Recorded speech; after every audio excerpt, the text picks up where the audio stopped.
Welcome to the Lobster Talks Podcast by Lobster Capital, where we celebrate the bold thinkers and innovators driving change in the startup world. I'm your host, Gabriel Jarrison, and today I'm thrilled to have Dillon Nys, founder of Celest, joining us. Dillon's background is fascinating. He previously worked at AWS, where he played a key role in developing the Amplify Flutter framework, bridging the gap for Flutter developers to build for the cloud. During this time, he saw the need for tools that would allow Flutter developers to become full-stack developers using the language they love, Flutter. So this led him to leave AWS and create Celest, the Vercel of Flutter. Dillon, thanks for being here. Thanks so much for having me. Yeah, it's a pleasure. Awesome. I'm excited to get started. We've had a little bit of technical snafus, but now we're cooking with gas. So let's dive in. Please tell us more about yourself. What brought you here? I hopefully kind of told the story correctly, but I'd love to hear it from you. What's the beginning of your story? Yeah, the beginning of my story goes back a little ways. I like to tell it like I was in grad school. I was studying environmental engineering of all things, and I wanted to build a social network. And I had done some computer science and programming in the past, and so I thought, I'll do it myself and see what I can do. And I picked up React Native as a framework to start and built an MVP in that and got some progress with that. And then I can't remember exactly how, but I stumbled into this technology Flutter by Google, which allows you to build cross-platform applications, but in Dart, which is a language that no one really uses and I hadn't heard of for sure. But I tried it out and instantly just fell in love with it. I thought it was the coolest thing since sliced bread. It provided like hot reload, which allowed you to see your UI update in real time as you were building it. And it provided Dart, which I actually came to really love, which was a strongly typed, statically typed language, which just made it really easy to get, assurance when you were building code that it was going to work when you ran it, which was really cool. And so I finished my grad program. I went to do consulting in the environmental space for a year, but I was still building Flutter apps in my free time and having way more fun doing that. And so after a year in the consulting space, I decided to leave and I just got a job building Flutter apps full time, which was my first full-time software job. And then I, did that for a couple of years. And then I found my way to AWS, where they were building the Flutter library for their Amplify framework, which, as you said, was, their version of Firebase, trying to bridge the gap for front-end developers to the cloud and abstract away a lot of the complexity involved in that. And my big project there was to rewrite that library, the Flutter library, in Dart so that we could target not just the iOS and Android libraries, which we had before by wrapping over them, but also all of the other platforms that Flutter supports now, which include all the desktop platforms and web as well. And so, that took up the better part of 2 years for me. But at the end, people were very excited. Our customers were very excited because they could finally, maximize their usage of Flutter, which historically had been just iOS and Android. But Flutter's vision now is to run wherever there's a screen, which is really cool. So that includes, like the desktop platforms, web. You also have companies like Toyota now building Flutter into their infotainment system in their cars. So Flutter is kind of picking up in popularity and reaching every screen out there. But our customers at AWS wanted to then use Dart in more places. They would continuously ask me when are we going to have Dart supporting Lambda functions? When is AWS going to release a full SDK for Dart so that we can use Dart for our backends and our infrastructure and all of that? And and I thought this idea was really cool. It was something I had felt myself as a Flutter developer for a long time. I loved Dart. I wanted to write everything in Dart. And I wanted that experience of staying in the same language, staying in the same tool chain, and not having to context switch constantly between multiple different languages. It didn't work out at AWS, but eventually I found my path out of there and launched Celest so that I could finally bring that dream to reality. That's awesome. There's so many things to unpack. I want to go back in a minute about all the screens, and you mentioned Toyota and the cars. But before that, on Celest, how did you get finally to that precise idea? Did you have an aha moment? Did you start with something else and evolve into what Celest is today? Tell me a little bit about the journey from, quitting your job to where you are right now. So it actually goes back way before that, because even during my time at AWS, anytime I was tasked with a project to automate something or to build some tooling outside of our public offering of Amplify, I would find a way to write it in Dart. Even if it was on the surface, very difficult or not possible, I would find a way to write it in Dart because I just wanted to maximize my usage of the language for all those reasons I mentioned. And so through that, I discovered that actually Dart is, a very capable language. You can write CLI applications in Dart. You can write backends in Dart. You can write pure web applications in Dart. All these different modes that you can use Dart for that are just like very underutilized in the larger ecosystem right now. And so I had discovered for myself this just ability to do all these different things. And that kind of got the gears turning and like, what else can we do and where else can we apply this technology that I really liked? And so I wouldn't say like it was a single aha moment. I would say like it was just like over the span of 2 or 3 years, just a lot of little, oh, that's, like patterns forming, right? Like, oh, this is missing from the ecosystem. Maybe we can do this at Amplify. Oh, I built this little thing. Can we find a way to release that to the public so that more people build on top of that? And there was a lot that we were doing at Amplify as well that was trying to bring more and more usage of the Dart language to, AWS and to the larger community. So I just got a lot of exposure basically to all these different modes and all these different applications. And I think like by the time I left, I already had a pretty decent idea of what it could look like. Because at the same time, I was learning all the different cloud technologies, the ins and outs, how the sausage is made at AWS, and starting to form like a lot of strong opinions about like how I would do things if it were up to me, And so it was really just the culmination of all of that just kind of synchronized into Celest. So when we started Celest, I was like, I had a pretty solid vision in mind. I didn't know exactly all the specifics yet, but I knew like who I wanted to be talking to about it, what kind of questions I wanted to ask, and kind of what an initial version of it could look like. That's awesome. Okay. I guess I'm always trying to find what's the story behind the founder starting this. Very often you have the story of the founder who had a problem and try to solve it for himself or for herself. In your case, I guess it's more about you went so deep into a very niche sector, which is Dart and its application across a lot of things, a lot of areas. And then you created a conviction of how to make this small space, it's not that small, we're going to talk about it, better and what it was lacking basically. And so why do you think no one else has addressed that? Is it because it's still too niche, but obviously the Flutter language is growing exponentially now? Is that the reason that no one has addressed that before? Or just no one has spent as much time as you and get such a deep knowledge into the ecosystem? Or is it both? Yeah, I think it's a bit of both. I think I got lucky in the fact that I was really at the intersection of, all these different technologies at the right time, and was in a role such that I could, pursue these different avenues and really do a lot of exploration into it. So I think I just was like right time, right place for a lot of it. And I also think though that like the more I work on this, the more I realize like the foundation for a lot of these solutions that we're proposing is just not there. And so there needs to be like a strong incentive and like a strong team to go and actually like create this foundation so that even simple applications are possible and intuitive and all of that. If you look at any other programming language community that's typically used for a backend, like Go or C# or whatever, there's like a plethora of libraries and support and documentation and patterns and examples. And a lot of this just doesn't exist yet in Dart, even though like the language itself prevents none of this. It's just that the work hasn't yet been done because it's a large effort. Typically that's pioneered by the language's main contributors, C#, Microsoft in the example of C# or whatever, or the larger community, but they're just, because Dart is still growing, Flutter is still growing, there just isn't quite yet the community there. But I see it happening already. There's a lot of companies in the space now kind of doing this same idea of Dart on the back end or Dart everywhere. And I think, we're kind of at the inflection point of where it's going to start to take off. Yeah, and if you look at the numbers for Flutter, it's absolutely gigantic. The pace at which it's going, it really is becoming one of the most used language for cross-platform, which brings me back to what I wanted to talk about. You talked about multi-screen. Everywhere there's a screen, there's going to be Flutter and Dart. And that's sort of fascinating because, if you go back, 30 years, it was only the computer, one type of screen, very easy.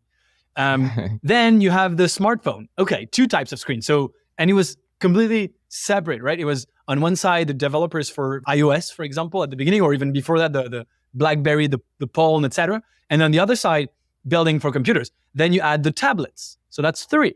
But then it's exploding. So you mentioned the cars, but there's obviously the smartwatches. That's also a screen. And you have now the Apple Vision Pro, which is a different kind of screen. And I'm sure I'm forgetting some, but there's more and more screens. And so the point I'm getting to is, do you think And that's the point I'm making, that Flutter is sort of inevitable in a way, because I mean, there's so many screens, at some point it becomes impossible to manage them separately. You need to have a language or some languages that have some kind of cross-platform. I forgot the desktop applications as well. There's so many of them. So my guess is those, Flutter or a competitor, but that kind of language is inevitable. And then Celeste becomes inevitable as well. Do you agree with that? I mean, that's definitely the goal. I can't speak to Celeste, its future. I mean, I would love to see that. But I think Flutter, like you said, is inevitable or something like it. But, Flutter is an amazing technology. It's really well designed. It's really well thought out. And it's built by, a lot of very, very smart people who have had decades of experience in the industry at Google.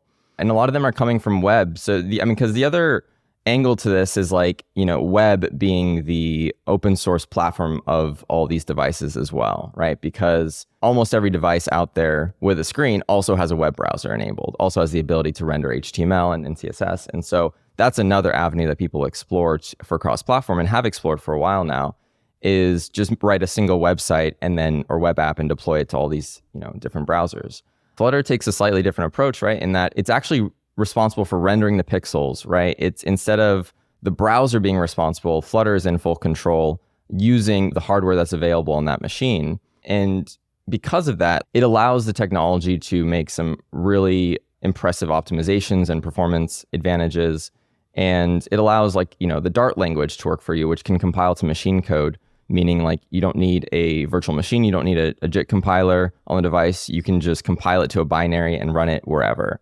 And so I think the combo stack of Dart and Flutter is very compelling in this cross-platform race. And like you said, I think it's just going to get more and more sprawling over time. The matrix of different screens that you want to support as an application or business developer is only going to continue to grow in size and complexity. And having a single solution to manage all of this out of the box is really compelling, not just for engineers, but I think for business leaders as well.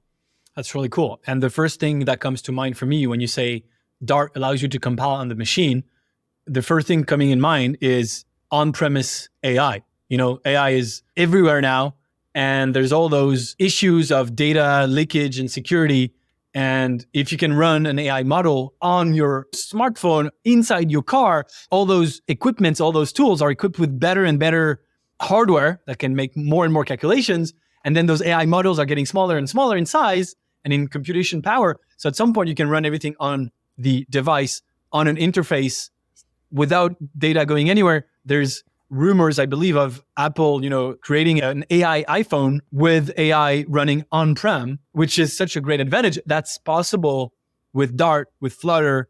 It's not possible with most of the solutions we have today. Like you mentioned, the web rendering part. Yeah, it's either not possible or it's very cumbersome, right? For example, this idea of a web browser being the open source, or the operating system of the world.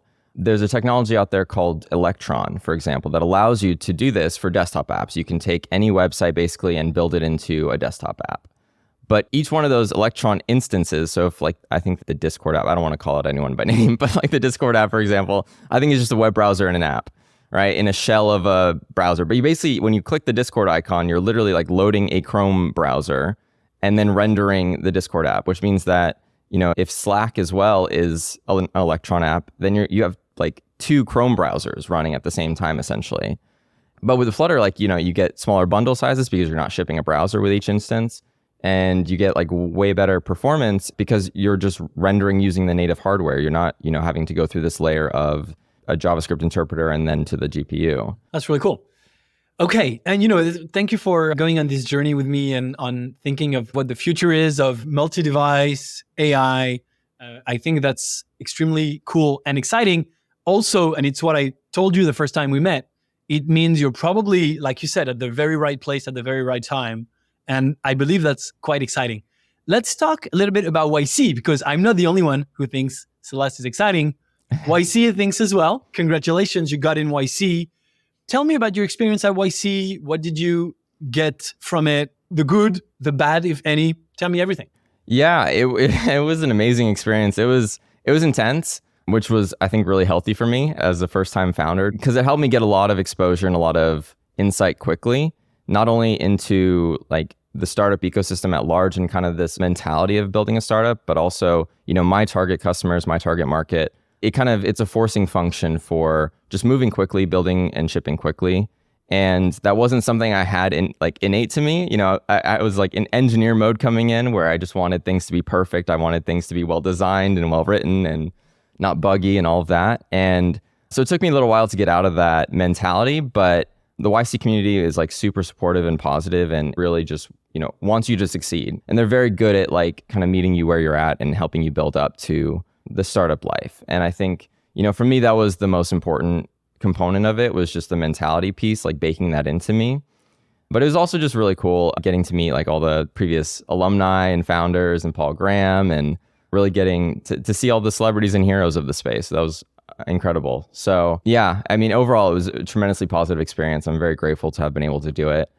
I wouldn't say I had like any negative things from it. I mean, besides like not getting sleep, but that's okay. That's okay. Accepted.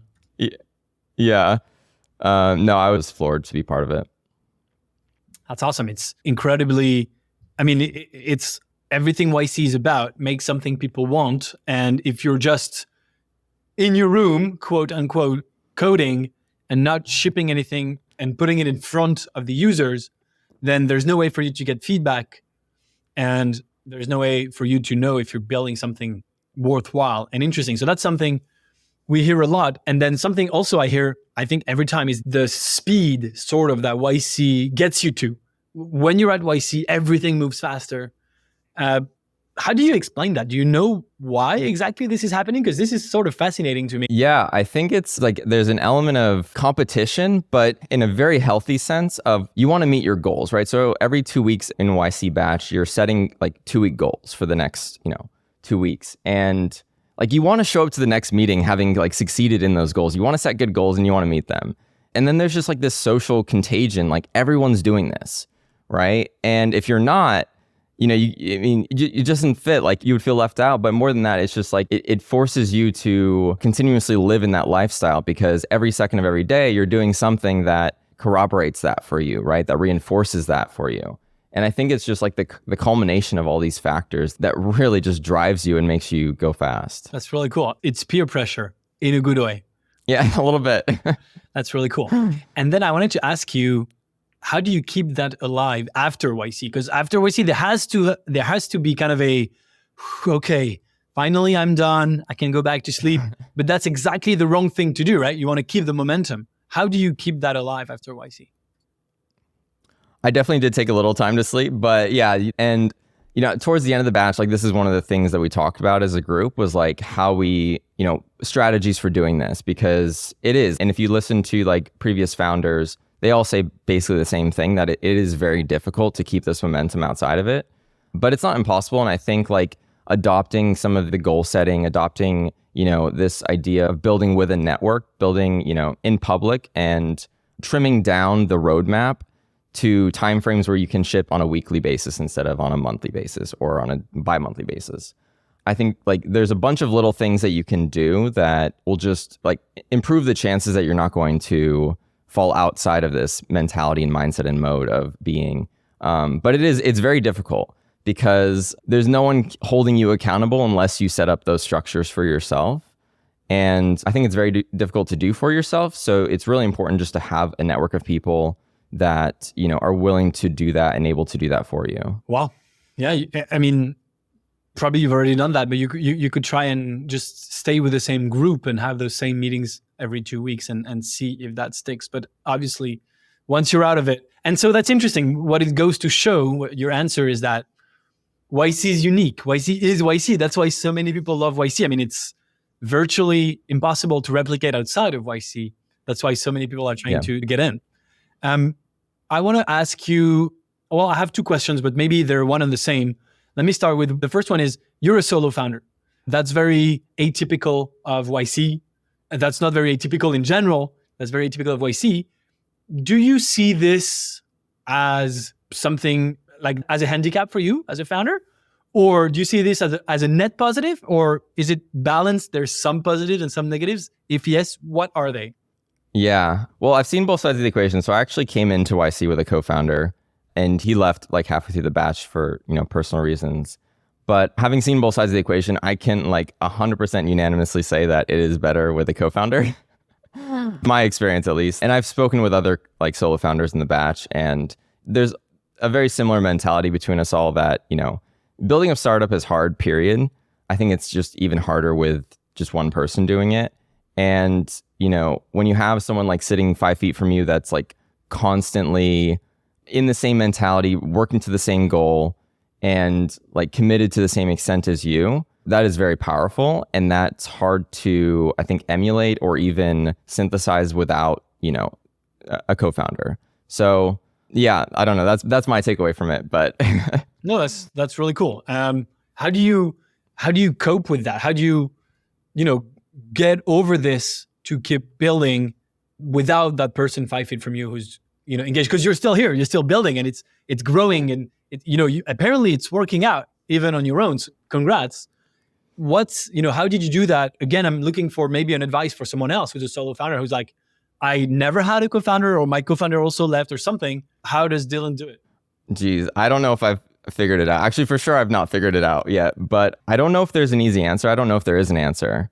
I think, the real truth is that it's a lot of work, and like, it's never going to slow down. It's only going to speed up probably.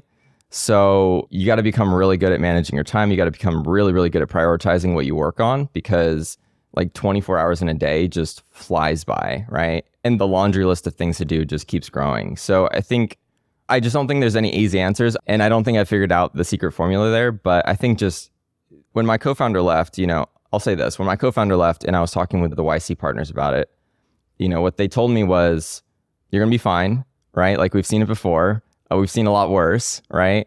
And the main thing is that you don't lose motivation and that you don't give up, because that's the only way that you can die from here, right? As a company is if you just give up. And they said, that's the main death mode we see of startups that lose a co-founder, is just like the other one gives up and loses interest.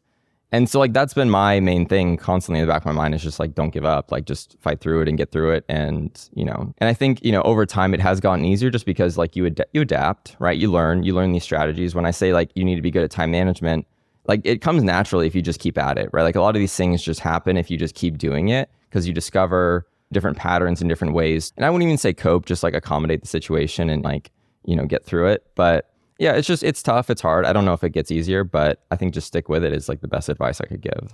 No, that's awesome. And I'm sorry for asking a tough question. That's my style. I want to get into the nitty gritty of it. I do want to talk about the tough topics.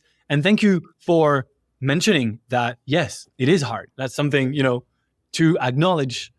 We talk about the nice and bright and shiny and successes and going through YC, which is extremely rare, and everyone has challenges and difficult moments to get over. And something you said, I think, is quite, very smart in its simplicity. There's no simple answer. Just stick with it and go through the pain, and you'll get better. You'll adapt. So, thank you very much for sharing that. And I'm sure this resonates with a lot of people. It resonates with me very, very much, and with everything I've been through as well. I want to get your take on maybe getting in YC. I believe is, like I was saying, extremely, extremely difficult to achieve. You're a first-time founder, like you mentioned. Did you get into YC on your first try, on your first application? So that social network idea, way back in the day, I had submitted a YC application for, but I didn't get into that. But so this was like, the first one since then that I had applied. So it's interesting. It actually wasn't really your first. And so that's interesting as well in terms of perseverance. For this business, it was. What would you say kind of, I don't know, move the needles, or what would you say kind of made it happen for you to be accepted by YC? I think there's this like saying in the YC, ecosystem that like they don't hire, or they don't bring on ideas, they bring on teams. If you have a strong team, if you have a lot of experience in what you're trying to build, if you have some unique insight that, no one else can do, basically, if you're the right person for the job, then I think it's very compelling, because what they recognize is that ideas can change and morph and evolve, and markets can change and morph and evolve. But if you're like resolute in your vision, in your path, and you have the requisite knowledge to be nimble and, go with the trends and go with the market and go with what your customer is saying, then you're going to figure it out regardless. And I think that's very wise and true. I think, for us, like, we'd worked at AWS for 3 years. We had been in the Flutter space for a while. We had seen a lot of this stuff. We were, subject matter experts to a large extent in a lot of this, and some of the few people on the planet doing this. And so to YC, that's interesting, right? And maybe not sufficient, but it was at least interesting enough to, get an interview and discuss it more.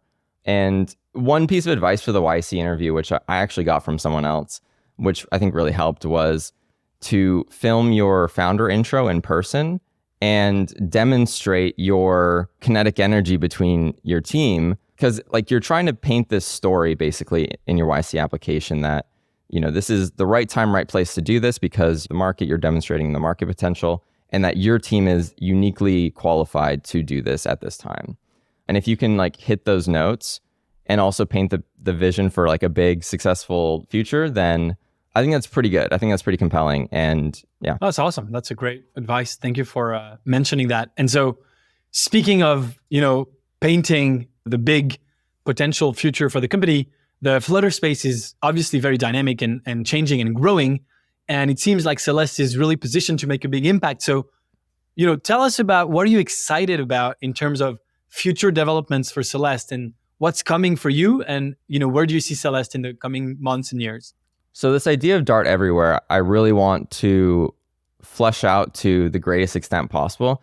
I mean, so one of my just core beliefs is just that, like, I don't know, Dart is a good language. I enjoy writing in Dart. I want to see it in more places. I think it checks so many boxes from just a technology point of view.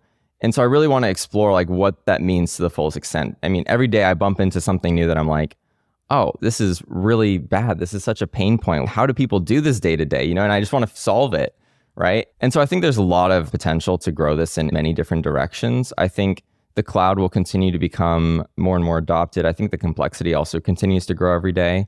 And the nuances of managing the different like vendors continues to expand as well. So there's this really interesting opportunity at kind of the crux of cloud and programming languages to figure out the best way to mesh the two so that you're removing a lot of the cruft and, abstracting away a lot of the complexity into an experience that the developers are most familiar with. And so I think that's very interesting. I think Dart also has a future potentially back on the web. So Flutter does support the web platform, but because of the way it like renders every pixel, you're basically like running a canvas in the browser when you load a Flutter app. And this is different than like the typical DOM model of like HTML and like structured text. So I think there's this potential for like a renaissance of Dart that it meshes back into the web ecosystem where you have like the SEO friendly DOM text, but you're using Dart to really power the business logic and maybe even the server side logic, for server side rendering. I think that's very interesting too. But yeah, I think, Dart has a lot of potential. I think it's really just missing a lot of the foundational pieces to allow expansion into these different places. And so like my main mission right now is just to figure out what all those pieces are, either by talking with customers or from my own experience, and figure out the best way to build them, whether that's me or partnering with some other team or, setting out a strategy for how we get there. Because I think right now, I really just need to focus on the foundation. But the nice thing too is that we're so early on, and Dart is still so early on in a lot of these applications, that we get to do it right from the start if we put that foot forward and put that mindset out there. And we get to envision how all of these pieces will interplay in the future. So that to me also is very exciting because we're getting to, build out the future we want for ourselves as Flutter developers. I mean, yeah, you're writing the history of Flutter, literally. That must be so empowering. You must wake up in the morning and feel so good because you're literally part of, and again, we've talked about it before, it's probably going to be a very impactful coding language in the coming years. So that must be really cool. Something listening to you came to mind. I wanted to ask you to get your take on that. Is you mentioned about the importance of being super organized and manage your time. How do you decide and how do you split between building and coding and in between selling? Well, did you come up with something? Because it must be hard. Often there's one co-founder doing one and another doing the other. For you, you have to do both. How did you kind of manage that? Yeah, I have like some basic strategies there. Like I block off certain days for no meetings. Basically, the way I try to optimize my time is by staying in like a flow state, if you will, for as long as possible in whatever task that is. So I try to group activities, such that like on Wednesdays, I don't have any meetings, so I can just code basically. That's cool. The rest of the week, yeah, I try to put meetings in the morning and coding in the afternoon. And that seems to work well for now. And yeah, and then I can just make the best use of those time blocks that way, I think. That's very smart. And surprisingly for you, it's been showed and studied that getting interrupted and going from one task to another wastes a lot of your time and drains your energy. I have something sort of similar where I have all of my meetings on Tuesdays, Wednesdays, and Thursdays. And then the first and the last day of the week, the Monday and Friday, are no meetings unless, whatever exceptions. And then those meetings as well, I try to have them all in the afternoon or all in the morning. It's often the afternoon if I'm in France and I'm talking with California, but it depends. Sometimes I'm in California, I have all my meetings in the morning. And so this uninterrupted time, I see so many people having completely open calendars now with the Calendly and cal.com of the world, where it's completely open. Of course, I'm going to book a time, whatever time is good for me, but it's not the time that's good for you. And so you end up, having such like a weird day of having a meeting and then having only 30 minutes before the next one. So you can really get deep into a task. You're procrastinating on emails. And that's something that's very, very easy to optimize. And you came up with that on your own. And that's really speaks highly of you and your organization. It's actually quite rare still. And I believe it's going to become more, for everyone. Go ahead. Yeah, well, it was out of necessity more than anything. I used to have an open calendar too. And I was like, at a certain point, it gets too painful. So yeah, a lot of these things, like you just learn the hard way. But yeah, if you can do that early on, kudos, it'll just benefit more. Awesome. Now we're kind of gearing towards the end of this amazing podcast, I should say. There's a question I ask everyone. It's the following. Is there any quote or a book that have had a significant impact on your life, on your business, or your personal life that you keep thinking about? So either a quote that resonates with you or a book that you read that really impacted you. So there's one called, it's kind of like woo-woo spiritual, but for me, like that stuff is fun. It's called Ishmael, and it's by Daniel Quinn. I've read it multiple times. So I read it first when I was in college, and for whatever reason, it stuck with me and kind of painted a different perspective on life as a whole and, our place in it and how we can approach it. I mean, for me, like, I think that does play a big role in my life and my business is just bigger picture than just the business. It's like, how do I want to live my life? How do I want to spend my time? And how do I want to grow? And how do I want to make time for that? And, every moment of every day I'm checking in, like, is this my place in life, right? Is this what I'm meant to be doing? So for me, like, that's important. And that really grounds me. It keeps me having peace of mind in my daily activities because I know, like, I'm doing what I'm meant to be doing. I feel like I'm kind of in the groove of things that way. So yeah, like establishing that kind of foundation for me has been very important. I think that's super cool. Thank you for that. I think that's super, super cool. I remember this, not quote, but I remember this habit of Steve Jobs, or maybe his quote. He was famous for saying, what if today was your last day on Earth? What would you be doing? Would you be still being here at Apple building this? And if the answer is no, just, go home and do something else. And for him, he was asking for himself. He's like, yes, if today is my last day, I want to be here and build the Mac, the iPhone, whatever. And reminded me of that. Yep. And I think that's good to take some perspective, to take some height of view that very few people do. Be like, okay, like, what am I doing here? Is this what I want to do with my life, with my time? We're all here on this small rock in the middle of space for a limited time. We don't know when it's going to end, but it will. And so, it's very cool, very important to ask yourself the question, like, what am I spending my time on? Am I doing anything worthwhile? So again, impressive that you've thought about this already. And like so many other things, it seems you're several steps ahead of most people that I know. So that's very, very cool. On that last point, yeah, it kind of goes back to that not losing motivation, because we've heard from multiple founders, NYC, previous alum. And at some point or another, there's a trend that things are going to get bad, right? And probably multiple times, but things are going to get bad and it's going to become tough, right? Even if it is good for a while, you can expect that it might get tough. And so I think in those moments, like where the rubber meets the road, it's really critical to have a baseline to fall back to that. And if that baseline is not motivation and excitement about this startup or resolution in the vision and your idea, then I think there's a potential for failure, right? But if your baseline is always just, I know what I'm doing is what's best for me in the world, then it's very powerful because you can't break that. That's always like where you fall back to, right? And so I think that's very important too. Or it's just like, it sets you up for better success, I think. Again, super wise words. Honestly, I'm very impressed. I don't know how to tell you the effects you're having on me when I listen to you. It's like, this guy has figured a lot of stuff out. That's very, very cool. And again, for me, I mean, it speaks highly of, like you say, your chances of success in the long run, or I should say your odds, which I think just, thinking like this are increased by a huge, huge factor. So congrats on that. And, let's meet. This is episode, 10 of the podcast. Let's meet at episode 1000 and see where you are and if it indeed carried you all the way. But I'm pretty sure it will.